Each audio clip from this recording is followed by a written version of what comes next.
Hello to all students. आज हम Müller 5 method के बारे में देखेंगे। इस विधि में ऐसे मूलर 5 नामक प्रभाव या स्टॉक का प्रयोग किया गया जिसमें प्रभावी भार जीन का प्रयोग हुआ, जो कि ड्रोसोफिला की आई का कैरेक्टर है। इसमें प्रभावी भार, अप्रभावी एप्रिकोट जीन पाए जाते हैं, दोनों तरह के, यानी प्रभावी बार और अप्रभावी एप्रिकोट जीन पाए गए, लेकिन CLB की तरह कोई घातक जीन नहीं पाया गया, जैसा हमने कल के वीडियो में देखा था। इसके अतिरिक्त मूलर 5 में एक अधिक जटिल व्युत्क्रम भी पाया गया, जिससे जीन विनिमय का दमन हुआ और अधिक सफलतापूर्वक ये कार्य हो पाया, यानी क्रॉस ओवर नहीं हुआ। तो F2 जनरेशन में 50% जो मेल मिले वो लक्षण प्ररूप मूलर 5 की तरह मिले और शेष 50% नर सामान्य। यदि विकिरण द्वारा हमने X गुणसूत्र में एक घातक उत्परिवर्तन उत्पन्न किया तो F2 जनरेशन में हमें केवल 5 मूलर वाले नर ही मेल मिलेंगे और सामान्य नर प्राप्त नहीं होंगे, वो मर जाएंगे। इसलिए F2 में सामान्य नरों की अनुपस्थिति भी एक प्रेरित घातक उत्परिवर्तन का प्रमाण माना गया। यानी हम क्या कर रहे हैं, डिटेक्शन कर रहे हैं। डिटेक्शन मेथड किसकी, म्यूटेशन की, म्यूटेशन होता है कि नहीं होता वो जानने के लिए हमने 4 मेथड यहाँ पर देखी थी। तो फर्स्ट हमने कल देखी CLB मेथड, सेकेंड है मूलर 5 मेथड। तो उसमें हमने देखा कि मेल फीमेल हमने लिया, एप्रिकोट कलर और प्रभावी बार जीन, ये दो हमने यहाँ पर कैरेक्टर लिए होमोजाइगस, ये फीमेल ली। यहाँ पर मेल हमने लिए विकिरण, यानी कि एक्सरेज के साथ उसको ट्रीट किया गया, वो मेल है यहाँ पर। यानी म्यूटेजन वाला मेल यहाँ पर लिया फर्स्ट जनरेशन में। तो यहाँ पर ये गैमेट्स मिले हमें, क्योंकि होमोजाइगस तो यहाँ पर एक ही गैमेट निकालेंगे और यहाँ पर ये 2 गैमेट हमें मिले। तो यहाँ पर हम क्रॉस करा के देखते हैं कि ये जो हमें जनरेशन मिली है कैसे विषम युग्मजी फीमेल मिली, जो कि एप्रिकोट बार वाली थी, और ये यहाँ से ये मेल हमें फाइंड हुआ, सॉरी X क्रोमोसोम, ये फीमेल हमें यहाँ पर मिला।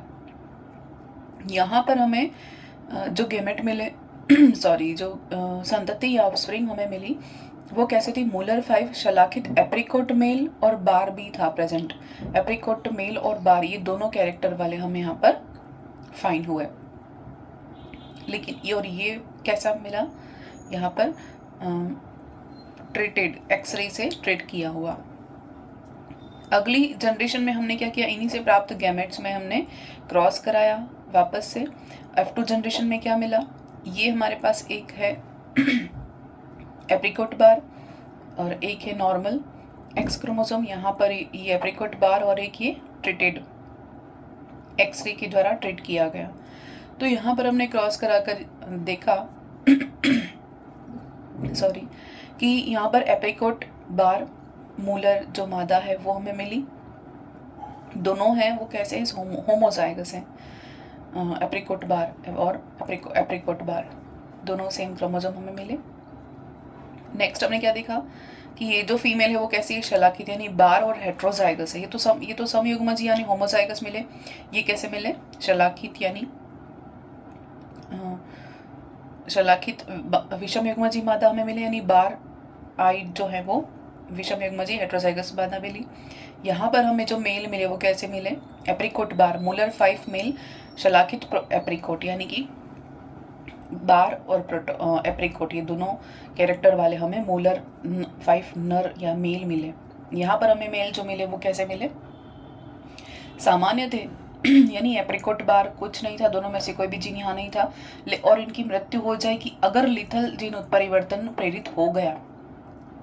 लिथल जीन वाला कैरेक्टर यहाँ पर जो जनरेट हो गया तो इस वाले मेल की मृत्यु हो जाएगी।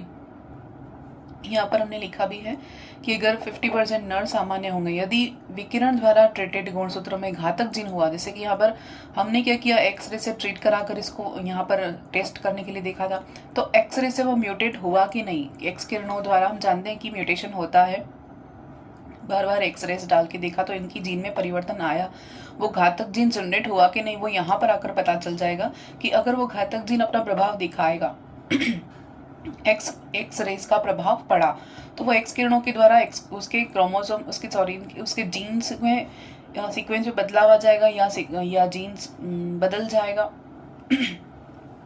या जीन्स का क्रम परिवर्तित हो गया, जो टाइप्स हमने देखे वो चेंज हुआ। तो अगर ऐसा कुछ हुआ तो यहाँ पर उस मेल की क्या हो जाएगी, मृत्यु हो जाएगी। और मृत्यु हो गई तो हम ये क्या फाइंड कर सकते हैं, यानी कि उत्परिवर्तन वो है जनरेट हो चुका है, यानी कि हमने प्रेरित घातक उत्परिवर्तन का प्रमाण यहाँ माना इसके मृत्यु के साथ। तो यहाँ पर हमने देखा ड्रोसोफिला